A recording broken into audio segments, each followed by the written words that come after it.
Dayuhan! Pulis! Pulis! Pulis!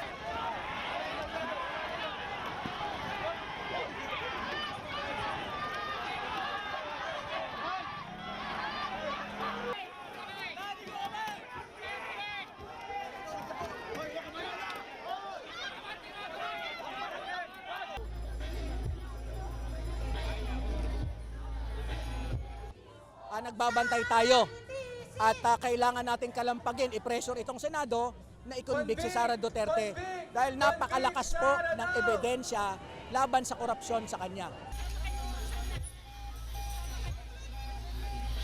Ngayon ang inaasahan at hinilang po namin na makonvict si Sara Duterte mula sa kanyang mga ginawang katiwalian sa gobyerno. Mismo nang galing sa bibig ni Sara.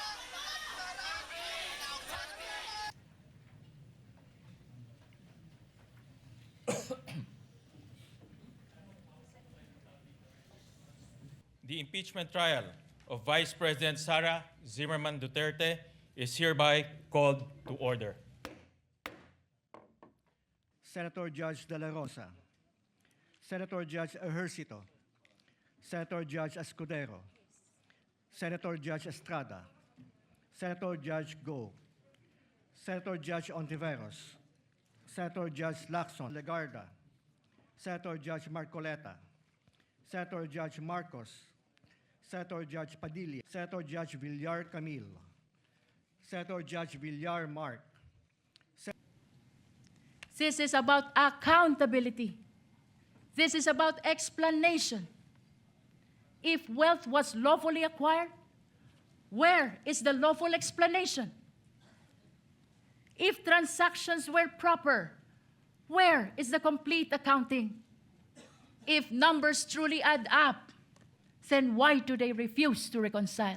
Ng katiyakan ng lahat, lalo na ang ating mga kababayan, gagampanan ko ang aking tungkulin ng patas at may Ang ordinaryong Pilipino ay pinapanagot.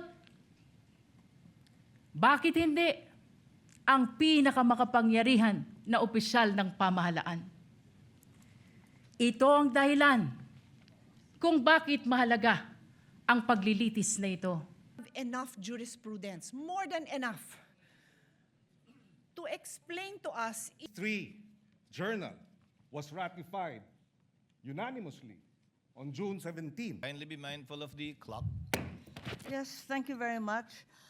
Ang sabi Because what is your pleasure, ma'am? The lady may do so